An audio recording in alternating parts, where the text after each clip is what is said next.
Hello बच्चों, मैं हूं आपसे के टॉपर भैया और आज के इस वीडियो में हम आपसे को क्लास 11th के फिजिक्स का जो मॉडल पेपर 2025 जैक बोर्ड द्वारा जारी किया गया है उसका पूरा सबसे सटीक सॉल्यूशन बताने वाले हैं। तो वीडियो के अंत तक बने रहना। चैनल पर पहली बार है तो चैनल को जरूर सब्सक्राइब करके वीडियो को लाइक कर लेना है। आज का हमारा मॉडल सेट आपको हिंदी और इंग्लिश दोनों में बताया जाएगा, तो आपको बिल्कुल भी टेंशन नहीं लेना है। हम लोगों के सामने देख सकते हैं यहाँ पे जो आपका फिजिक्स में जो टोटल क्वेश्चन है वो 40 क्वेश्चन है और सभी क्वेश्चन के लिए आपको एक मार्क्स मिलेगा, यानी कि टोटल मार्क्स आपको मिलने वाला है 40 और आपको टोटल समय भी कितना दिया जाएगा, 1 घंटा। ठीक है, आपको पता होगा कि फिजिक्स का एग्जाम जो है वो आपका 21 मई को होने वाला है, तो बहुत ही मेहनत के साथ आप सभी जुनून के साथ लग जाइए और आपको न्यूमेरिकल से भी नहीं डरना है, क्योंकि हम आपको हर एक चीज पूरा एक्सप्लेन करके बताने वाले हैं, वो भी आपको बहुत मजा आने वाला है। ठीक है, हम लोगों के सामने देख सकते हैं पहला क्वेश्चन कहता है which among the following is not a basic unit of measurement. आराम से समझना है, बोल रहा है कि बताना है कि इन चारों में से कौन हमारा जो है वो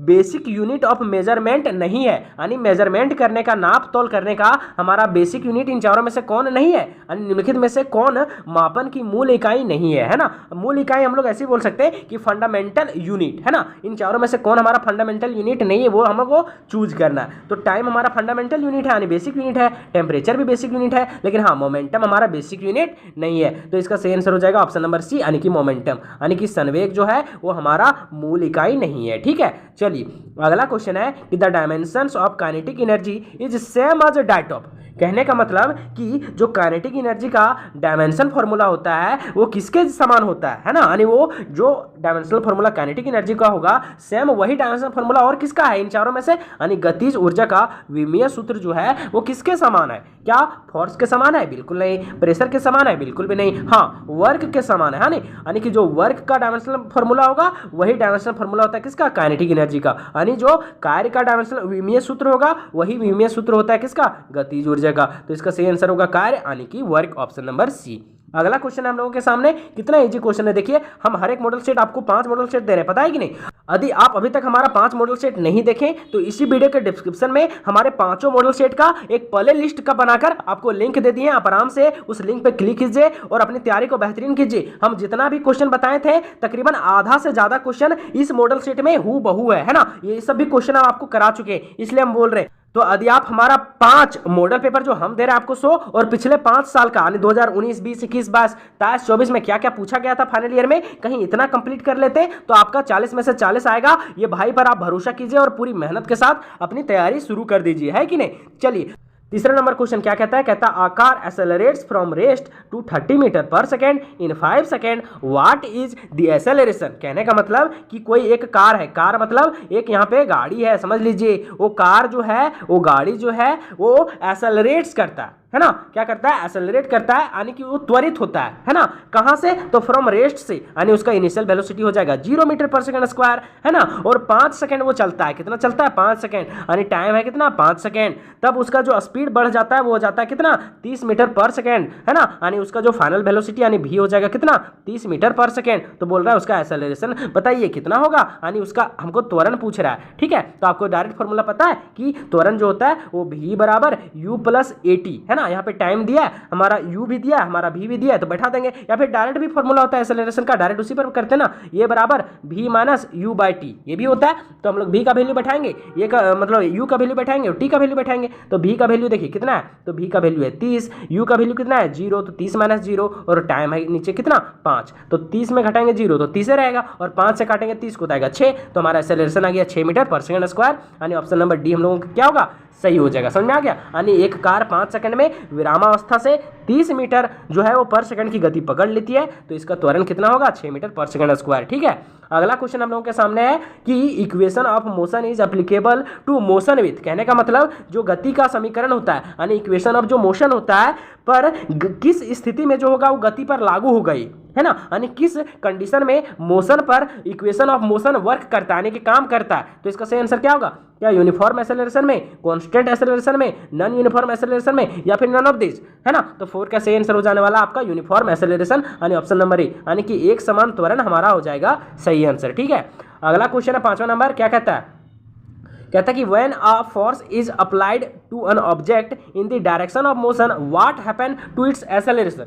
कहने का मतलब क्या है कि हम लोग एक फोर्स लगाते हैं किसी भी ऑब्जेक्ट पर, मान लेते हैं ये हमारा ऑब्जेक्ट है, इस पर हम लोग लगा रहे हैं क्या, फोर्स लगा रहे हैं, ठीक है। बोल रहा है कि हम लोग फोर्स उस डायरेक्शन में लगाते हैं जिधर ये ऑब्जेक्ट मूव कर रहा है। तो मान लेते हैं ये ऑब्जेक्ट इधर मूव कर रहा है तो फोर्स भी हम लोग इधर लगाते हैं, समझ रहा है ना। तो वही बोल रहा है कि तब इसका एक्सेलरेशन क्या होगा। अब देखिए कोई यहाँ पे चल रहा है, उसको पीछे से आप धक्का दे दीजिएगा तो क्या हो जाएगा, उसका एक्सेलरेशन बढ़ जाएगा ना। तो इसका सही आंसर क्या हो जाएगा कि जो इसका इट्स एक्सेलरेशन होगा वो इट इंक्रीजेज, यानी वो बढ़ता है। क्या होता है, बढ़ता है। तो इसका सही आंसर हो जाएगा ऑप्शन नंबर ए, है ना। यानी इसके त्वरण पर क्या प्रभाव पड़ेगा, तो ये बढ़ता है, ठीक है। ऑप्शन ये हमारा सही होगा। अगला क्वेश्चन क्या कहता है, कहता है what is the relationship between acceleration and time for an object moving with constant acceleration. क्या बोल रहा है कि कोई ऑब्जेक्ट है, ठीक है, वो कांस्टेंट एक्सेलरेशन के साथ क्या कर रहा है, मूव कर रहा है, यानी घूम रहा है। तो वही पूछ रहा है कि उस कंडीशन में जो रिलेशन होगा एक्सेलरेशन और टाइम के बीच में वो क्या होगा, क्या संबंध होगा। यानी कि नियत त्वरण के साथ जो गतिमान किसी वस्तु के लिए त्वरण और समय के बीच में क्या संबंध होगा। तो ये क्या हमारा लीनियर होगा दोनों, या फिर हमारा एक्सपोनेंशियल होगा, या फिर क्वाड्रिक होगा, या फिर कांस्टेंट होगा। तो आपको बता दें तो छठा का सही आंसर हो जाएगा आपका कांस्टेंट। इन दोनों में टाइम और एक्सेलरेशन में क्या रिलेशन होगा, ये दोनों हमारा कांस्टेंट होगा। ऑप्शन हमारा डी क्या हो जाएगा, सही। यानी दोनों नियतांक रहेगा, यानी दोनों में कोई चेंजिंग नहीं आएगा, ना ही इसका एक्सेलरेशन को चेंज करेगा और ना ही इसका जो होगा वो टाइमिंग चेंज करेगा। टाइम और एक्सेलरेशन दोनों कांस्टेंट होगा, है ना। दोनों में कोई भी बदलाव नहीं दिखेगा, कब, जब वो कांस्टेंट एक्सेलरेशन के साथ कोई ऑब्जेक्ट मूव करेगा तब। समझ में आ रहा। चलिए अगला क्वेश्चन है हम लोगों के सामने 7वां नंबर क्वेश्चन। क्या कहता है, कहता है the resultant of two vector is maximum when the angle between them is. कहने का मतलब कि दो वेक्टर का जो रिजल्टेंट होगा वो वैल्यू सबसे ज्यादा कब देता है। यानी कि मान लो एक वेक्टर ये है और दूसरा वेक्टर हमारा बी है, तो बोल रहा है कि इन दोनों के बीच में कितना एंगल हम लोग बनेगा तब इसका रिजल्टेंट सबसे मैक्सिमम आएगा। यानी कि दो सदिशों का परिणाम अधिकतम होता है जब उनके बीच में कौन होगा, कितना डिग्री, 0 डिग्री, 45 डिग्री, 90 डिग्री या फिर 180 डिग्री। तो इसका सही आंसर होगा ऑप्शन नंबर ए, यानी कि 0 डिग्री। 7वां का सही आंसर क्या होगा, 0 डिग्री। अगला क्वेश्चन है 8वां नंबर क्वेश्चन, देख सकते हैं कि the scalar product of two vector is also known as. यानी कि जो स्केलर प्रोडक्ट होगा किसका, दो वेक्टर का, उसको हम लोग क्या बोलेंगे, यानी दो सदिश का जो अनुदिश गुणनफल होगा उसको हम लोग किस रूप में जानते हैं। क्या उसको क्रॉस प्रोडक्ट बोलते हैं, डॉट प्रोडक्ट बोलते हैं, स्केलर बोलते हैं, या फिर वेक्टर मल्टीप्लिकेशन बोलते हैं। तो 8वां का सही आंसर हो जाने वाला आपका डॉट प्रोडक्ट बोलते हैं। ऑप्शन बी हमारा सही होगा, यानी कि बिंदु गुणनफल, है कि नहीं।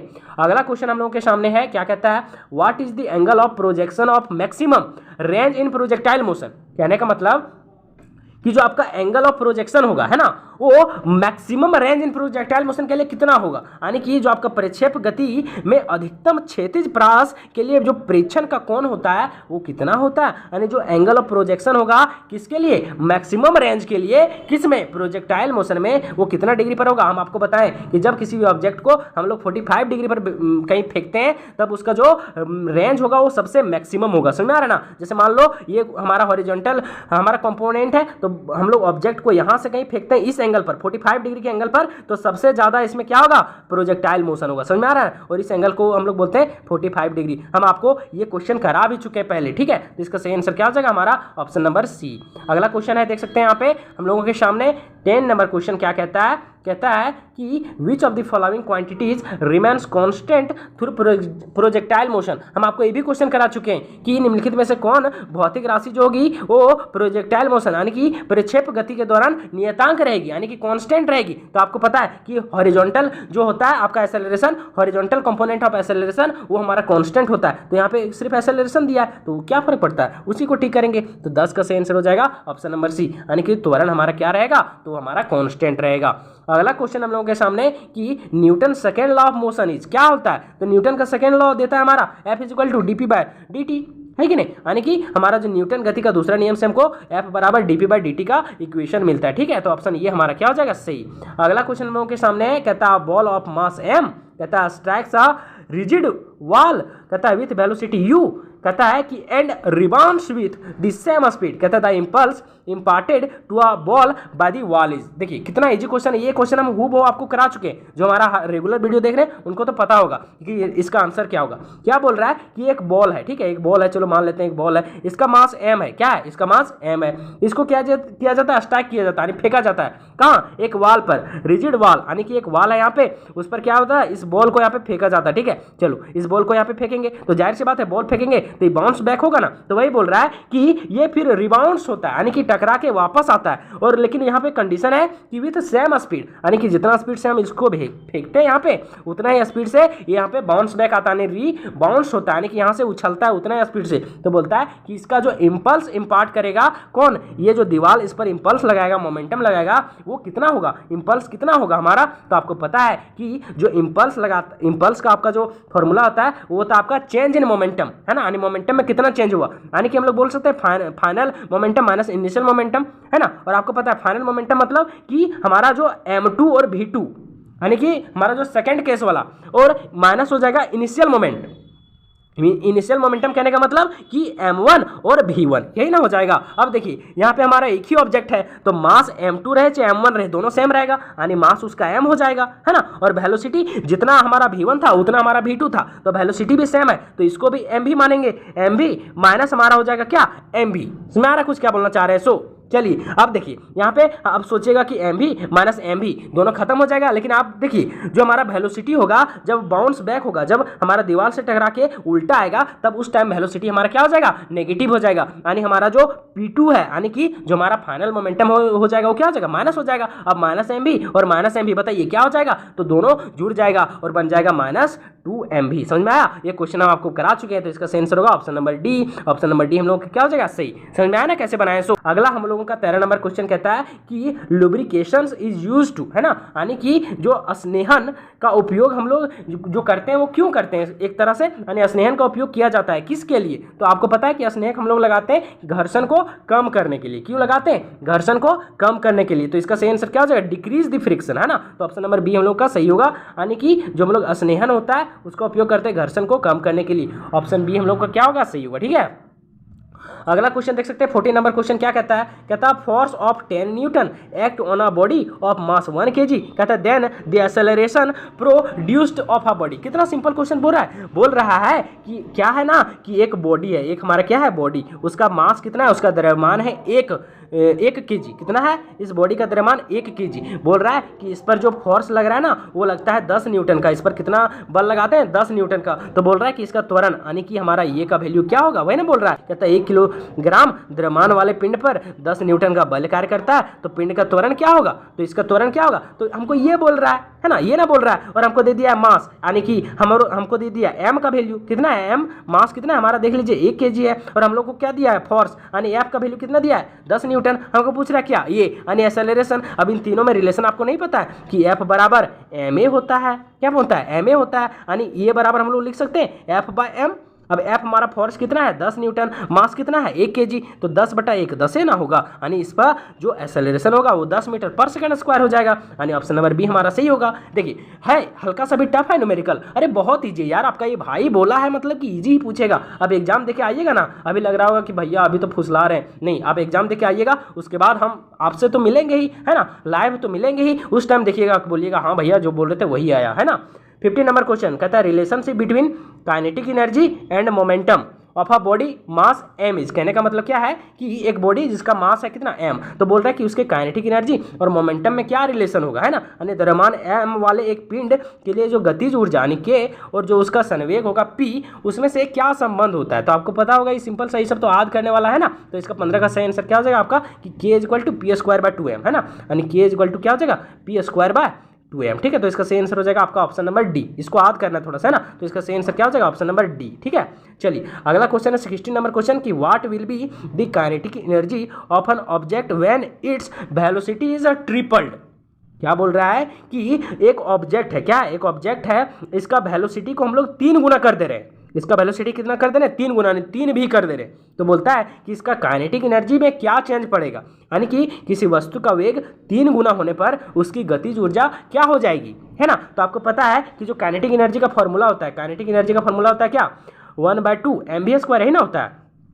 अब हम लोग भी को क्या कर रहे हैं, 3 गुना कर दे रहे हैं, है ना, यानी यहाँ पे जो भी हमारा आ जाएगा वो आ जाएगा 3v², है ना, यहाँ पे हमारा बन जाएगा 3v²। आपको आराम से बताते हैं क्या हो जाएगा, यहाँ पे देखना है, यहाँ पे कहता है काइनेटिक एनर्जी बराबर ½ mv²। अब हम लोग क्या कर रहे हैं, काइनेटिक एनर्जी तो सेम है, लेकिन यहाँ पे हमारा जो m वहाँ तक ठीक है, लेकिन हमारा जो भी है उसको हम लोग कर दे रहे 3b, तो ये बन जाएगा 3b का स्क्वायर। ठीक है, अब देखिए सब कुछ सेम रहेगा, अब यहाँ पे सब कुछ सेम रहेगा तो इसको हम लोग यहाँ लिखते हैं। देखिए काइनेटिक एनर्जी का काइनेटिक एनर्जी रहेगा, हाफ का हाफ ही रहेगा, यहाँ पे m का m ही रहेगा, लेकिन v का स्क्वायर की जगह 3b का स्क्वायर हो गया, यानी 9b स्क्वायर हो जाएगा, 9b स्क्वायर, है ना। यानी कि पहले से हम लोग देखेंगे तो 9 गुना बदल जाएगा, है ना, 9 गुना बढ़ जाएगा, 9 गुना हो जाएगा, है ना, समझ में आ रहा है ना। तो इसका जो काइनेटिक एनर्जी हो जाएगा वो कितना हो जाएगा, 9 गुना हो जाएगा, यानी 9 गुना, यानी कि 9 टाइम्स बढ़ जाएगा, समझ आ रहा है ना। यानी कि कहीं हम लोग वेलोसिटी को 3 गुना ट्रिपल करते हैं, 3 गुना बढ़ाते हैं, तो इसका काइनेटिक एनर्जी जो होगा वो 9 गुना बढ़ जाएगा, समझ में आ रहा है ना कुछ। चलिए तो इसका सही आंसर होगा ऑप्शन नंबर सी। बहुत ईजी क्वेश्चन पूछा यार। अगला क्वेश्चन कहता है कि 1 हॉर्स पावर इक्वल टू, यानी कि एक अश्व शक्ति बराबर कितना होता है, तो आपको पता होगा कि 746 वाट होता है ना, तो 17 का सही आंसर क्या होगा, ऑप्शन नंबर ए। 17 का सही आंसर क्या हो जाएगा आपका, 17 का सही आंसर होगा ऑप्शन नंबर ए। ठीक है, अगला क्वेश्चन हम लोग का देख सकते हैं। 18 नंबर क्वेश्चन क्या कहता है, कहता है कि KWH निम्नलिखित में से जो है किसकी इकाई है, यानी KW is the unit of the following, यानी कि इन चारों में से जो आपका किलोवाट आवर, KWH मतलब किलोवाट आवर जो है वो किसका यूनिट है। कितना सिंपल क्वेश्चन पूछा है, तो KWH आपका एनर्जी का यूनिट है ना, यानी कि ऊर्जा का यूनिट है ये। तो ऑप्शन नंबर 18 का हमारा क्या हो जाएगा सही, ऑप्शन बी। समझ में आ रहा ना। चलिए बहुत मजा आने वाला आपको हमको लगता है पहला ऐसा यूट्यूब चैनल होगा जो आपको हिंदी और इंग्लिश दोनों में पढ़ के समझा रहा है। आप कहीं भी देखिएगा तो या तो आपको इंग्लिश में बताएगा या तो हिंदी में, वैसे तो हमको लगता है सब इंग्लिश में ही बताता है कि नहीं, खैर कोई बात नहीं है, दूसरा कोई क्या करता है, हमें क्या है, हमें तो आपसे प्यार है और आपको जो चाहिए वो हम नहीं देंगे तो फिर ये भाई किस काम का। चलिए 19 नंबर क्वेश्चन कहता है which of the following is the trajectory एंगुला of moment of inertia, है ना, यानी जो मोमेंट ऑफ इनर्शिया, यानी कि निम्नलिखित में से कौन सा जड़त्व आघूर्ण का रेखीय अनुरूप है ना, यानी कि मोमेंट ऑफ इनर्शिया जो है वो ट्रांजेक्टरी में से क्या होता है, उसका रूप क्या होता है। तो इसका सही आंसर क्या हो जाएगा, क्या टॉर्क होगा, फोर्स होगा, वेलोसिटी होगा कि मास होगा, तो इसका सही आंसर हो जाएगा मास, है ना। यानी कि मोमेंट ऑफ इनर्शिया बन जाता है हमारा मास ही, किसमें, तो ट्रांजेक्टरी एंगुला में, समझ में आ रहा है ना। यानी जो ट्रांजेक्टरी एंगुला होता है उसमें हम लोग मास को ही किस नाम से जानते हैं, मोमेंट ऑफ इनर्शिया के नाम से। तो इसका सही आंसर होगा ऑप्शन नंबर डी, यानी कि द्रव्यमान। समझ में आ रहा है ना, बहुत ईजी है। चलिए 20वां नंबर क्वेश्चन कहता है कि where is the centre of mass of a uniform rod located. कहने का मतलब एक यूनिफॉर्म रॉड है, रॉड मतलब एक छड़ है, उसका बोलता है कि सेंटर ऑफ मास कहाँ होगा, यानी एक छड़ में जो द्रव्यमान केंद्र होता है वो कहाँ स्थित होता है ना। तो जाहिर सी बात है कि मान लेते हैं एक इतना बड़ा छड़ है तो उसका जो केंद्र होगा, सेंटर, वो बीचों बीच स्थित होगा ना, क्योंकि यही तो उसको बैलेंस करेगा, यानी बीचों बीच होता है। सिंपल सी बात है, कभी भी जो केंद्र होता है, जैसे मान लो ये गोला है हमारा, क्या सर्कल है, इसका केंद्र कहाँ होगा, इसके बीचों बीच, है कि नहीं। तो उसी तरीके से मान लो ये हमारा एक रॉड है यानी छड़ है, तो इसका केंद्र कहाँ होगा, इसके बीचों बीच, यानी कि मिड में, है ना। तो ऑप्शन ए कहता है कि at one end of the rod, है ना, यानी छड़ के एक छोर में, गलत बात। At the mid point of the road, हाँ एट दी मिड पॉइंट में, मिड पॉइंट यानी बीचों बीच, यानी छड़ के बीच में। तो ऑप्शन बी हमारा क्या हो जाएगा, सही हो जाएगा। ऑप्शन बी हम लोग का क्या हो जाएगा, सही हो जाएगा। समझ में आ गया। चलिए मजा आ रहा है ना आप लोगों को, बहुत ईजी है। अगला क्वेश्चन क्या बोलता है, 21 number, what is the moment of inertia of a solid sphere of mass m और radius r about its diameter. क्या बोल रहा है कि द्रव्यमान m और त्रिज्या r वाले एक ठोस गोले का जो व्यास के प्रत्यतः जड़त्व आघूर्ण होगा वो क्या होगा। तो ये तो हम आपको सेम क्वेश्चन करा चुके हैं, ये जो हमारा पढ़े होंगे वो तो उसको तो पता होगा। इसका आंसर क्या होगा, बताइए क्या होगा। इसका आंसर हो जाएगा 2/5m r²। ये बताए ना, हम आपको दो मॉडल स्टेट में ये बता चुके हैं। तो इसका सही आंसर होगा ऑप्शन नंबर बी। ठीक है, चलिए अगला क्वेश्चन हम लोगों के सामने 22 नंबर क्वेश्चन क्या कहता है, आराम से देखना है इसको। 22 नंबर क्वेश्चन कहता है what is the escape velocity of earth, है ना। अब देखिए अर्थ का एस्केप वेलोसिटी पूछ रहा है। एस्केप वेलोसिटी तो आपको पता है ना कि जिस वेलोसिटी से किसी ऑब्जेक्ट को हम लोग बाहर फेंकेंगे तो वो ग्रेविटी से बाहर निकल जाएगा, यानी कि कभी वापस नहीं आएगा। तो एस्केप वेलोसिटी कितना होता है, 11.2 किलोमीटर पर सेकेंड, है ना। तो इसका सही आंसर क्या हो जाएगा, 11.2 किलोमीटर पर सेकेंड, यानी कि ऑप्शन नंबर डी हमारा सही हो जाएगा ना। यानी पृथ्वी का जो पलायन वेग है वो कितना है, 11.2 किलोमीटर पर सेकेंड। चलिए अगला क्वेश्चन हम लोगों के सामने 23 नंबर क्वेश्चन क्या कहता है, कहता है इन अन इलिप्टिकल ऑर्बिट, कहता है where is the sun located, है ना। यानी कि हमारा मान लेते हैं ये पूरा आपका पूरा पृथ्वी है, ये आपका क्या है, पृथ्वी है, ठीक है। तो इसका इलिप्टिकल ऑर्बिट हम लोग बोलते हैं इसको, ठीक है। तो इसका इलिप्टिकल ऑर्बिट ये है, तो कहता है कि उसका सन जो होगा वो कहाँ लोकेटेड होगा, है ना। यानी पृथ्वी में जो सूरज होता है वो कहाँ लोकेटेड होता है। तो आपको पता है कि इसमें 2 फोकस होता है और उसी पर आपका सन पाया जाता है ना। तो इसका हो जाएगा कि at one of the focus, है ना, यानी फोकस में से किसी एक पर, यानी कि या तो यहाँ होगा या फिर यहाँ होगा, है ना। तो इसका सही आंसर होगा ऑप्शन नंबर बी। तो इसका सही आंसर क्या हो जाएगा आपका ऑप्शन बी। बहुत इजी क्वेश्चन पूछा है। 24 नंबर क्वेश्चन कहता है the weight of an object of the moon is approximately dash of its weight of earth. देखिए सिंपल क्वेश्चन है, क्या बोल रहा है कि मान लेते हैं वेट मतलब जी का वैल्यू जो अर्थ पर होगा किसी भी ऑब्जेक्ट का, है ना, उस ऑब्जेक्ट का कहीं वो मून पर जाएगा यानी कि चंद्रमा पर जाएगा तो वो कितना हो जाएगा। तो आपको पता है कि 1/6 हो जाता है, ये तो 10th में भी आप पढ़े होंगे, यानी 1/6 हो जाएगा। तो 24 का सही आंसर क्या हो जाएगा आपका ऑप्शन ए, यानी कि चंद्रमा पर किसी भी वस्तु का वजन पृथ्वी पर उसके वजन का लगभग 1/6 भाग हो जाता है ना, यानी छठा भाग। तो हमारा सही आंसर होगा 24 का सही आंसर ऑप्शन नंबर ए। समझ में आया, बहुत ईजी क्वेश्चन है, बहुत ईजी है। 25 नंबर कहता for a satellite moving in an orbit around the earth the ratio of kinetic energy to the potential energy। कितना सिंपल बोल रहा है, क्या बोल रहा है कि एक सैटेलाइट है ना, यानी कि पृथ्वी के चारों ओर एक कक्षा में घूमने वाले उपग्रह के लिए गतिज ऊर्जा और स्थितिज ऊर्जा का अनुपात क्या होगा, है ना। यानी एक सैटेलाइट है, ये क्या है, सैटेलाइट है, ठीक है, वो घूम रहा है, कहाँ घूम रहा है, तो ऑर्बिट अराउंड द अर्थ, यानी अर्थ के ऑर्बिट के चारों ओर क्या कर रहा है, वो घूम रहा है। तो बोल रहा है कि उसका काइनेटिक एनर्जी और पोटेंशियल एनर्जी का रेशियो क्या होगा, यानी कि काइनेटिक एनर्जी और पोटेंशियल एनर्जी इस सैटेलाइट के लिए कहीं वो ऑर्बिट में घूमता है, किसके ऑर्बिट में, तो आपके अर्थ के ऑर्बिट के चारों ओर, तो पता होगा आपको कि उसका काइनेटिक एनर्जी जो होता है G/m/2r ही ना होता है, और पोटेंशियल एनर्जी हो जाएगा उसका G/m/r ही ना हो जाएगा। आप देखिए G से G गया बाबू, M से M गया, M से M गया, R से R गया, तो ऊपर में बच गया 2 और नीचे बचा 1, है ना। तो आप देखिए आपको पता है कि नीचे वाला टर्म जो ऊपर जाता है तो इंटू हो जाता है, और नीचे वाला ऊपर चला जाएगा और ऊपर वाला नीचे, है ना। तो यहाँ पे नीचे वाला ऊपर चला जाएगा, ऊपर चला जाएगा 1 और नीचे भी हो जाएगा 1, है ना। तो 1 से इंटू करेंगे 1 को तो 1 रहेगा, और नीचे 2 से 1 को तो 2 रहेगा, यानी कुल मिला के रेशियो आ गया 1/2, यानी कि हम लोग बोल सकते हैं कि 1/2, है ना। तो इसका सही आंसर होगा ऑप्शन नंबर ए, यानी कि इसका अनुपात 1/2, यानी ऑप्शन ये हमारा क्या हो जाएगा, सही हो जाएगा। अगला क्वेश्चन बोलता है the restoring force per unit area is known as, है ना। क्या बोलते हैं उसको, जो रिस्टोरिंग फोर्स होता है पर यूनिट एरिया, क्या बोलते हैं, इसका तो डेफिनेशन से डायरेक्ट क्वेश्चन पूछ दिया है, तो इसको हम लोग क्या बोलते हैं बताइए, इसको बोलते हैं स्ट्रेस, यानी कि उसको हम लोग बोलते हैं प्रतिबल, है ना। यानी कि प्रति इकाई क्षेत्रफल पर जो आपका प्रत्यानयन बल जो होता है वो किस रूप में काम करता है, तो वो प्रतिबल के रूप में काम करता है, यानी कि स्ट्रेस के रूप में। ऑप्शन सी हमारा क्या होगा, सही हो जाएगा। अगला है 27 नंबर क्वेश्चन, क्या बोलता है, कहता है कि substances which can be stretch to a cause large strain are called. कहने का मतलब क्या है कि कोई पदार्थ है, यानी कि जिस पदार्थ को बड़े भेदों के कारण बनने के लिए फैलाया जाता है उसे क्या कहा जाता है ना। यानी कि कोई एक सब्सटेंस है उसको स्ट्रेच किया जाता है, यानी कि खींचा जाता है ना, खींचा जाता है, तो उस चीज को हम लोग क्या बोलते हैं, तो इसको सही आंसर क्या हो जाएगा आपका इलास्टोमर, है ना। यानी कि उसको हम लोग बोलते हैं इलास्टोमर, ऑप्शन नंबर डी हमारा क्या होगा सही। अब देखिए कितना सिंपल क्वेश्चन पूछा है, बोलता है पॉज मतलब 1 पॉज इक्वल टू कितना न्यूटन सेकंड पर मीटर स्क्वायर होता है, तो 0.1 होता है ना। यानी कि 1 पाई इज इक्वल टू कितना होता है 0.1 न्यूटन सेकंड पर मीटर स्क्वायर, यानी कि 28 का सही आंसर क्या हो जाएगा हम लोगों का ऑप्शन नंबर बी, ठीक है। अगला क्वेश्चन हम लोगों के सामने देख सकते हैं 29 नंबर क्वेश्चन कहता है, यहाँ पे कहता है कि the frictional resistance for fluid in motion is. कहने का मतलब कि जो आपका फ्रिक्शनल रेजिस्टेंस होगा किसके लिए, तो मोशन ऑफ फ्लूइड के लिए, है ना। तो यानी कि कोई फ्लूइड मोशन कर रहा है तो उसके लिए जो यानी कि गतिमान तरल पदार्थों के लिए जो घर्षण प्रतिरोध है वो इन चारों में से कौन है, क्या ऑप्शन नंबर ए होगा, बी होगा, सी होगा या फिर डी होगा। तो 29 का सही आंसर जो हम लोगों का हो जाने वाला है वो जाने वाला ऑप्शन नंबर डी, यानी कि proportional to the surface area of contact. यानी कि कोई फ्लूइड कहीं मोशन कर रहा है तो उसमें कितना घर्षण लगेगा, जितना ज्यादा वो सरफेस एरिया घेरेगा, जितना ज्यादा सरफेस एरिया घेरेगा उतना ही ज्यादा उस पर क्या लगेगा, तो उसका घर्षण लगेगा। चलिए ऑप्शन नंबर डी हम लोगों का क्या होगा, सही हो जाएगा। अगला क्वेश्चन है देख सकते हैं, कहता है कि a drop of water is broken into 2 drops the sum of which property of the drops is equal to the single one. कहने का मतलब क्या है कि पानी की एक बूंद 2 बूंदों में टूट जाती है। पानी की चलो एक बूंद हम ले लिए, ये 2 बूंद में टूट गई, 2 बूंद में टूट गई, मान लीजिए एक बूंद और एक बूंद यहाँ 2 बूंद में टूट गई। फिर बोलता है कि 2 बूंदों को किस गुण का योग 1 बूंद के गुण के बराबर है, और फिर क्या करते हैं इन दोनों बूंद को मान लेते हैं 1 बूंद फिर बना देते हैं। तो इसका क्या सेम रहेगा, क्या बराबर रहेगा, क्या इसका त्रिज्या बराबर रहेगा, सतह ऊर्जा, सतह क्षेत्र या फिर आयतन। तो इसका सही आंसर हो जाएगा आयतन, यानी इसका वॉल्यूम जो होगा वो सेम ही रहेगा, ठीक है, समझ में आ रहा ना। तो ऑप्शन नंबर 30 का हम लोगों का डी हो जाएगा